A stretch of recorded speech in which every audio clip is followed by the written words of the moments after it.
The brutal murder of 6 helpless hostages at the hands of Hamas reveals the darkness of the evil that Israel is up against and exposes why international pressure for a negotiated ceasefire is immoral and dangerous.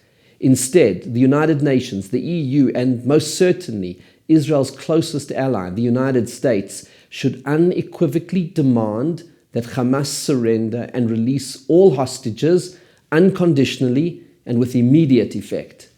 Ceasefire implies a moral equivalence between two sides to a conflict with equally legitimate demands. Surrender says one side is bad and must be defeated. And unconditional release of all hostages makes it clear there is no cause that justifies this kind of cruelty. Calls for a ceasefire sends a message that both sides must compromise to reach an accommodation. This approach fails to recognize that Hamas is a terror organization driven by the violent jihadi ideology, and that Israel is a peaceful, free democracy that seeks nothing more than the protection of its citizens, and has recorded the lowest ratio of combatant to civilian casualties of any army in the history of armed conflicts. By contrast, Hamas uses its own people as human shields and uses Israelis, both living and bodies of the fallen, as hostages with gross, unheard of sadism to inflict maximum psychological torture. This clear moral distinction needs to be recognized by the international community and called out, and their words must be backed by action, providing Israel with the full political, diplomatic, and military support it needs to defeat Hamas. Instead, the US has slowed delivery of weapons, while the UK has banned some weapons sales altogether.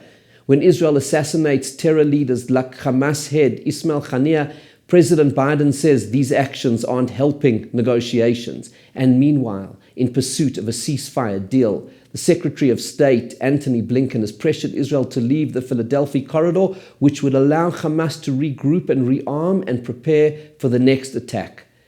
This misguided approach reflects the West's naive belief that somehow everything can be solved by compromise. To be sure, there are situations that call for compromise. The Talmud says that when litigants appear in court, the highest goal is to reach a compromise between the two sides. The same can even apply in conflicts between nations, when clashing interests, territorial, economic, or otherwise, are involved. In such cases, compromise is always the preferred way. But when the battle is between good and evil, between light and darkness, compromise becomes an accommodation with evil, which is not only immoral, but also dangerous. In 1945, as the Allied forces neared victory in the war against Germany and Japan, both implacable ideological enemies, there was no question that the goal was unconditional surrender. Nazi Germany, with its genocidal Aryan ideology, and Japan, with its kamikaze suicide bombers, had to be completely defeated. There was no suggestion of a ceasefire or compromise. Asking Israel to negotiate a ceasefire with Hamas now, as it is winning the war, would be like telling the Allied forces in 1945 to stop short of victory and leave Hitler in power in a weakened Germany. Just as the total defeat of Nazi Germany and Imperial Japan was necessary, so too must Hamas be defeated. The West is making a grave mistake by believing that, as Francis Fukuyama put it, civilization has reached the end of history, that all of the great ideological conflicts have been settled, and that liberal democracy has emerged victorious. History, with its civilizational battles between ideologies, continues, and in this fight there can be no accommodation or compromise with the evil ideology of jihad. It must be defeated. To seek a compromise solution between Israel and Hamas is to endorse evil. It is to do a deal with the devil. The pain of the hostage families is unspeakable. And where is the United Nations call to Hamas to surrender unconditionally, to release the hostages unconditionally? Where is the clear, unequivocal support for Israel in this horrifying situation? The message to Hamas, heard in every capital of the world, should be clear and simple. Surrender and release all the hostages unconditionally, immediately. In the words of the most famous liberation slogan in history, let my people go. This is exactly what happened when Moses confronted Pharaoh, who held an entire nation hostage as his slaves. Pharaoh eventually released the people, but only after the full force of the 10 plagues was unleashed on him by God. At first, Pharaoh offered partial concessions. Maybe just the men can go, maybe only for a few days. Each time, there was an opportunity for a compromise, and Moses, on God's instructions, refused. He refused to stand down, to lower his demands. The plagues would continue until every last Jew was freed.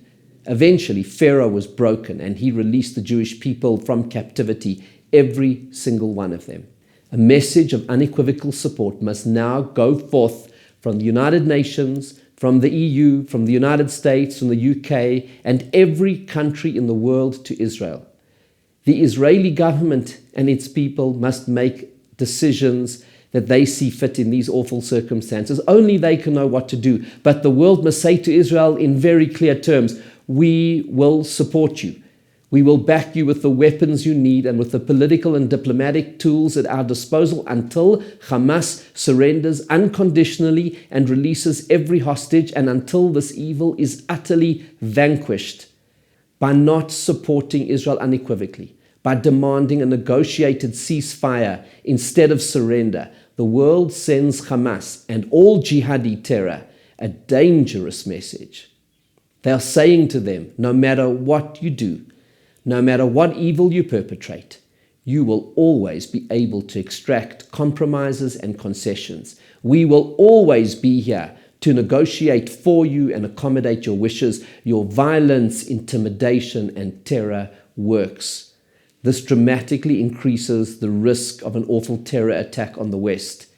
As the United States, the UK, and the EU, in the name of false moral equivalence, abandon Israel, their fellow democracy, the only one in the Middle East, to the savage wolves of Hamas, their sins in doing so will come back to them as retribution. By strengthening the forces of terror and violence in the world, they will discover that the next target of the forces of global jihadi terror is the West itself.